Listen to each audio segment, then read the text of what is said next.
Armored van nga mi-U-turn sa solid lane gisita. Driver nasuta nga way lisensya. Samtang mga bike sa upat ka mga minor de edad nga wa mutuman sa stop signal gipang impound. Kini ang report ni Femery Dumabo. Dili exempted ang mga armored van sa traffic law.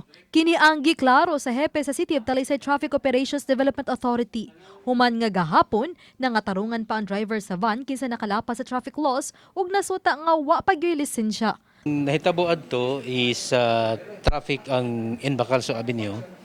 Unya gikan to siya og south and then nikalit siya og U-turn diha sa may Bacalso and then nakakose siya og obstruction. Gatuo sila og exempted sila sa balaud pero ato lang giklaro nga dili gid mahitabo nga exempted. Na-impound sa bakadiyot ang van apan nakuha ra usab sa kauban nini nga dunay lisensya. Apan reckless imprudence ug no license gi-issue batok sa driver. Samtang mga mountain bike sa upat ka mga minor de edad gi-impound human diriyot pa disgrasya gahapon kay wa motuman sa stop signal.